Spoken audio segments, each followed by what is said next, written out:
برنس دكتور سليمان عبد الله ومامۆستای زانینگە و هەفدەم پسپورێ سەقایە ناڵ ستودیۆ میوانێ منە دکتۆر بەخێر بیت سپاس ئیدی کەمە دەبینین ڕێژەیەکی باش بارین وەکو دەوترێت هاتووە خۆ وێنەکانیش دیارن ینی دیمەنەکانیش دیارن ئەنی یەکە لەوە دەست پێ بکەین ئەکرێ بڵێن کە فعلەن ئەم ساڵ ومێت هەیە کە وشکە ساڵی تێپەڕێنی نەمێنێ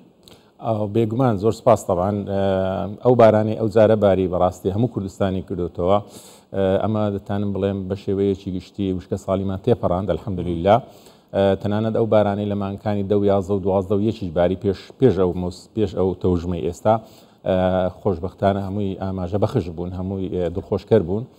ئێستا حالی حاضر هەموو کوردستان ئاستی ئەو بارانی لێی باریە تێکرای ساڵانەی تێپەڕاندیە ئەگەر ئێمە ئێستا 2 مانجیشمان لە مەوسمی دابانین مایە ینی هەندێک ناوچە هەیە بەراورد بە پارەکە تقریبن 2 هەندە بارانی لێواریە زۆر ناوچە هەیە تقریبن 200 ملیم مقارنەن بە ئێستا ئەمڕۆ هەفتەی مانگە لەگەر پارەکە هەفتەی مانگ تقریبن 200 ملیم زیاتر ئێستا باریە ناوچەی لای مێرگە سۆر تقریبن ئاستی دابارین گەیشتە 2000 ملیم تقریبا گەیشتە 2000 ملیم تاکە شوێن کە بارانی تاڕادەیەک وەکو چەند ساڵەیە منطقەی کفری و منطقەی خانەقینە باقی ناوچەکانی کرد هەمووی بارانی لە سەروی تێکڕای بەراورد بە پارەکە و پێرارەکە و چەند ساڵی ڕابردووە زیاترە بەڕاستی ئەمە ئاماژەیەکی دڵخۆشکەرە بەستە گەرمیانی شەوەندە بارانباریەوە هەموو بەنداوەکان سەرڕێژ بوون ئەو بارانەی لەو ئێستا باریە لە ماوەی ئەو 48 ساعتی ڕابردوو ئەمە وای کردیە ئاستی دابارین ئاستی با بڵێن تقریبا لە تێکڕایەکان نزیک ببتەوە بەڵام شوێنی کە هەیە زۆر زیاتر لێ باریە منطقەی گەرمیانیش هەر خۆی تەبیعەتەکەی وایە بارانی کەمترە بەراورد ناوچەکانی کوێستان و بە ناوچە سیایەکان بەڵام خۆی ئەو بارانێک کە ئێستا دەباریتن و ئەو هەفتەی دابێت بەگوێرەی وێبسایتە عالەمیەکان ئەوەی پێشبینی کە شوهەوا دەکاتن لەسەر ئاستی هەموو جیهان کە نسبەی مزداقیەتی یەکجار بەرزە ئاماژە بەوە دەکاتن کە تا ڕۆژی شەممە لە کوردستان باران دەباری بەڵام لە هەموو شوێنەکان نا یعنی مەسەلەن بۆ نمونە ئەمڕۆ بە شێوەیەکی گشتی سەرتاپای کوردستان نمە بارانی لێ دەباری بەڵام هەندێک شوێن هەیە زیاتر هەندێک شوێن هەیە کەمتر بە شێوەیەکی گشتی ئەو بارانە ئیسپادەیەکی یەکجار زۆری هەبووە بە تایبەتی ئێمە لە پارەکە تاڕادەیەک مەوسمێک بوو تاڕادەیەک باش نەبوو ئەو بارانی ئێستا باریە لەگەڵ ئەو بارانی لە ماوەی ئەو چەند مانگەی باریە کاریگەرێکی یەکجار زۆری کردوتە سەر ئاستی ئاوی سەرڕووی زەوی ئەمە یارمەتی دەردەبیتن بۆ ئەوەی ئاوی ژێرزەوی دووبارە تەغزیە بکات بەڵێ دکتۆر کەواتە 2 ساڵ بەسەر یەکەوە وشکە ساڵی بوو ئەنیەکرێت ئەو ڕێژە زۆرەی باران کە وەکو تواڵی یەکجار کە ئەمەش بێگومان هێمایەکی دڵخۆشکەرە بتوانێت تعویزی ئەو 3 ساڵی وشکە ساڵیش بکاتەوە لە عرد بەڵێ ئەوەلەن ئەو بارانی ئێستا دەباریتن کە باریە وە دەش باریتن ئەمە ڕۆتوبەی خاک یعنی شەی خاک زۆر زیاد دەکاتن لە بۆ زراعەت زۆر بەسوودە یەک خاڵی دووەم ئەو ناوچانەی کە ئاستی ئاوی تێدا زۆر دابەزی بوو ڕێژەی تەلەوس پەڵوشینی یەکجار برز بووە پارەکە و پێرارەکە فبەتالی ئەو بارانی ئێستا دەباریتن ئەوە تەسفیە دەکاتن یعنی ئاستی ئاوەکەی بەرز دەکاتن ئەو پیسەی زۆر کەم دەکاتەوە سێم شت ئاوی دەریاچەکان بەرز دەکات و ئاستی ئاوی دەریاچەکان زۆر بەرز دەکاتەوە ئەو پۆندانەی کە حکوومەت دروستی کردو لە سەرتاپای کوردستان تەغزیە دەکاتەوە لە ڕووی تەندروستیەوە زۆر گرنگە بەڕاستی لە ڕووی تەنەوعی بایۆلۆژیەوە ئەمە هەمووی وەکتۆن دەڵێ ژیانەوەیە کە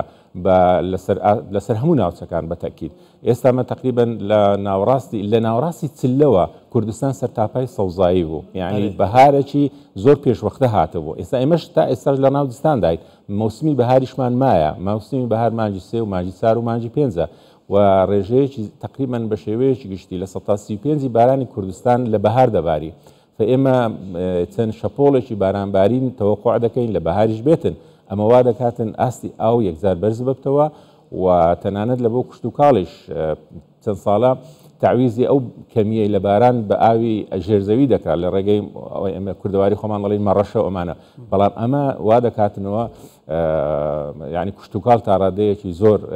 دڵخۆشکەر بیتن و بەرهەمی باشیە دکتۆر هەڵبەتە خۆ دەزانی بابەت و پرسیا و بابەتێکی گەرمە لە ئێستادا و پرسە بووتە پرسێکی سیاسی فەرمو دروستکردنی بەنداوی زۆر گەورە بوو نمونە لەلایەن تورکیاوە حتا ئێران ڕێڕەوی ڕووبارەکان لەسەر عێراق گۆڕاوە یعنی عێراق لە ڕەوشێکی مەترسیدادایە سیاسەتی حکوومەتی هەرێمی کوردستان چۆن دەبینی بۆ دروستکردنی چەندین بەنداو بوو نمونە لە هەولێر نێزی 40 پۆند دروست کراوە 3 بەنداو دروست کراوە یەکێک لەو بەنداوانە سێمە لە سەراستی هەرێمی کوردستان گۆمەسپانە کە خەریکە پڕ دەبێت ئەم سیاسەتە چۆن دەبینی لەژێر ڕۆشنایی شێوازی دابەژبوونی ئاوزێلەکان ئاوزێڵی دزلە و فرات و ڕاوافدەکانیان کە زێی خابوورە و زێ گەورەیە و زێی بچووکە و سیروانە و عوزێمە و دیال ئەو ناوچانەیە و شێوازی دابەژبوونەکەی ئەو بەشەی لە ئێرانە ئەو بەشەی لە تورکیایە ئەو بەشەی کە تەغزیەی ئەو ڕووبارانە دەکات لە دیوی ئێران و لە دیوی تورکیا وای کردیە طبعاً ئێران مەشاریعێکی یەکجار زۆری دروست کردیە پێشتر لە سەتانەوەتی ئەو ئاوەی لە ئێران دروست دەبوو دەهاتە ناو کوردستان و بۆ ناو ناوچەکانی عەرەبستانی عێراق دەڕۆیشتەوە بەڵام ئێستا بەرنامەکانی ئێران لەوەیدایە لە سەتانەوەتی ئەو ئاوە بۆ خۆی بە کەمێکی بۆ کوردستان بنێریتەوە هەروها بەنسبەت مەشاریعەکانی تورکیا لە حوزی ڕووباری دجلە بەتایبەت لەبەر ئێمە ینی هاوسنووری لەگە حوزی ڕووباری دجلە ئەوەی لە توانای حکوومەتی هەرێمی کوردستاندایە توانای ئەوەی نییە پرۆژەی زۆر گەورە دروست بکاتن لە شێوەی پرۆژەکانی مەسەن بۆ نمونە ئەو پرۆژانەی کە گاپ لە تورکیا دروستی کردیە لەبەر ئەوەی ئاوەکە زۆر دابەزیە فبتالی ئاراستەکە دەبی پرۆژەی ناوەند و پرۆژەی بچووک بیت ئەوە زیاتر خزمەت بە کوردستان دەکات شوێنجێی یعنی مەسەن مۆزوعی ینی گەورەترین زانایانی عێراقی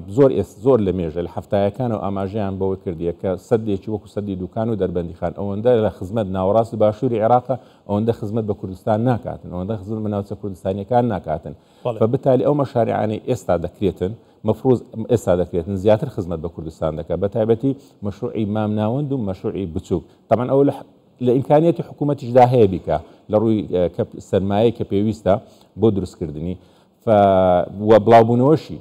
بەتایبەتی بەڵێ دکتۆر بێگومان دەیکات حتا لە گەرمیانەوە تازاخۆ لە هەموو ناوچەکان پون دروست دەکرێت سەد دروست دەکرێت سەد هەیە بچووکە گەورەیە بنمونە سەدی استراتیجیە وەکەوەی گومە ئاسپان سێسەد بنمونە لە هەولێر لە گەورەی دروست دەکرێت کاتام سیاسەتە چون ئەبینی بۆ پاراستنی ئاسایشی ئاو شتێکی زۆر باشە شتێکی زۆر باشە لە ئیمکانیەتی حکوومەتدایە یعنی لە ڕووی علمیشەوە تا ڕادەیەک پەسەندە و ئەو هەر ئەوش دەکرێتن بەڕاستی بەڵام لە عینەن کاتیشدا ئەوەی من ئاگادارم دەوروبەری تقریبا دیزایانی حدودی 800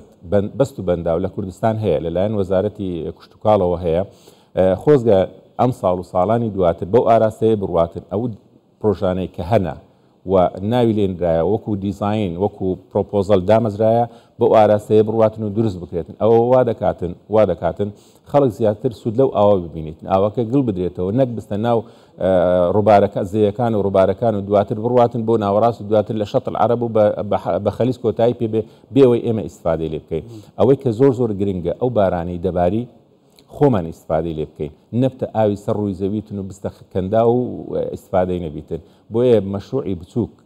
و مەشروعی مام ناوەند کە حکوومەت تەرکیزی ئێستا لەسەردا هەیە و من ئاگادارم ئیشی باشیشی لۆکرایە ئەمە بە خزمەتی خەڵکی کوردستان کۆتایی پێدێتن لە حەقەتدا بەڵێ کەواتای کەرمە باسی عێراق بکەین دکتۆر لە عێراقا حتا دوێنێ پاکێجێکمان هەبوو باسی حوت پارێزگا دەکەن کە دەکەونە سەر ڕووبارەکان ڕووبارە هاوباشەکان لەبەرەوە پرۆژێ استراتیجی نیە لەبەرەوە بەنداو دروست ناکە لەلایەن وەزارەتی بێگومان ژێدەری ئەنگ و سەرچاو ئاویەکانی عێراقەوە هەنی خەریکە کێشەی کۆمەڵاتیش لە بینەوە پارێزگایان دروستە بێ خەریکە لێک هەنی کێشەی زۆر گەورە دروست دەبێت کەواتە عێراق چۆن دەبینی سیاسەتی عێراق پلانی عێراق بەو مەسەلەیە کاکە شتێک هەیە لە گۆڕێ تو لە هەموو دنیای هەروایە وڵاتی سەروی حەوز هەیە وڵاتی خوار حەوز هەیە عێراق وڵاتی خوار حەوزە ئەگە بەراوردکەی بە تورکیاوە بەراوردکەی بە ئێرانەوە لە ڕووی قووات لە ڕووی استراتیجیەتەوە لە ڕووی هێزەوە وڵاتێکە بەراورد ناکرێت ئەو دەوڵەتانە هەتا لە ڕووی سەرمایەوە بۆیە ئەو مەشاریعانی تورکیا کردیت و ئەو مەشاریعانی ئێران کردیتی و دەیکاتن ئەمە وا دەکاتن ئاستی ئەو ئاوای دەگاتە عێراق کەم بیتن لە داهاتوودا تەوەقع دەکرێت زۆر زیاتریش کەم بیتن ئەوە چی لێ دەکەوێتەوە گرفتێکی کۆمەڵایەتی زۆر گەورەی لێ دەکەوێتەوە کێمە پێ دەگوتنە کۆچ لە ناوچە دەشتاییەکان و بە ناو شارەکان دەستیش پێ کردووە لە ناوچەکانی ناوەڕاست و باشووری عێراق بۆ ناوچەکانی باکوورەوە بۆ هەرێمی کوردستان ینی ئەو ئاراستەیە پێشترش هەبووە نەک لێکوانە لە هەموو دنیای ئەو ئاراستە هەیە لە سوودان ئەو حاڵەتە هەیە لە مەسر ئەو حاڵەتە هەیە فبتالی تۆ وڵاتی خوار ڕووبار لەژێر ڕۆشنایی نەبوونی یاسا هەیە یاسای نەتەوە یەکگرتوەکانی ساڵی 1997 لە 2013 تەصدیقی لەسەرکرایە بەڵام چێ کار بە یاسا دەکات لە کاتێکدا تو وڵاتی زلهێزت هەیە لەو منطقەیە بەس تعامل ینی لە منطقەی قووەتەوە تعامل لەگەر دەکاتن بۆیە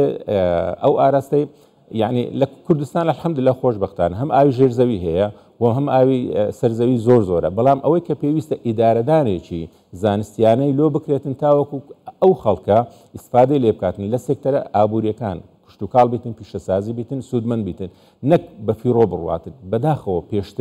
پێشترێ ئەو ئاوەی لە کوردستان بەرهەم دەهات دروست دەبوو یعنی لە ناوەڕاست و باشوور بەکار دەهات ئەنجا نسبەی خوێیەکی زیاد دەبوو اینجا دەست کەواتە هەموو پرسانە بە سیاسی کراون بەشێکن لە سیراح لە ناکوکی لە بینی لایەنەکان کەواتە ئەو وەکوتوتیت هەموو ئاو عێراق لە هەرێمی کوردستان ئەو دەڕابوو عێراق کەواتە سیاسەتی ئێستا حکوومەتی هەرێمی کوردستان بۆ پاراستنی ئاسایشی ئاو کەمە بەشێکی لە ئاسایشی نەتەوەی ئەکرێ بڵین و مستقبل بۆ هەرێمی کوردستان ئەمە چەکێکی گرنگە چەکێکی یەکجار گرنگە یەکجار زنگ دەبێت درک بەو حقەتە بکرێتن بەڕاستی شتێکت پێ بڵێم هەموو ئاوی دزلە و فرات لە کوردستان دروست دەبی 100% یعنی من لە منی وەگرە ئاوی دزلە و فرات 100% لە کوردستانەوە دروست دەبی کە دەرێم لە کوردستانەوە دروست دەبی مەبەستم لە باکوور و باشوور و ڕۆژهەڵات و هەرێمی ڕۆژ ئاوایە و ئەو بارانەی و ئەو ئاوی لە هەرێمی کورد ئەو ئاوی لە عێراقەوە دروست دەبیتن هەمووی لە هەرێمی کوردستانەوە دروست دەبی هەمووی لە هەرێمی کوردستانەوە دروست دەبیتن بۆیە زۆر کاتی وا هەیە ئێمە وەکو لە ئەکادیمیا باز دەکەینەوە هەندێک شتەیە پێویستنی ئەوەندە زەق بکرێتەوە تۆ مەشارع بکە ئێران مەشارع دەکات کەس دەرکی پێ ناکە کەس نایزانی هەر ئێعلانی ناکاتن تورکیاش بە هەمان شێوە ئێمە لە لای خۆمانە کاتی وا هەیە مەشارع دەکرێتن لە ئێعلام زۆر زل دەکرێتنەوە لە بەغدا کاردانەوەیەکی نێگەتیڤ سلبی بەرامبەرمان دروست دەکاتن ئێمە مەفروزە حکومەت مەفروزە مەشارع دروست بکاتن تۆزێک بەهێمنی ئەو مەشارعانە لەبەر ئەوەی پەیوەندێکی یەکجار زۆر بە هەموو شتەکان بەڵێ زۆر سپاس هەمە باش بوو ئاویش بەدەستی عێراقەوە نەبووە کە دەباوەکو و بوجوە کوشتیتر لەسەر ئێمە بڕیبا بەرحال زۆر سپاس بەڕێز دکتۆر سلێمان عەبدوڵڵا مامۆستای زانیگێ و پسپۆرێ سەقای گەلێ سپاس بۆ تۆ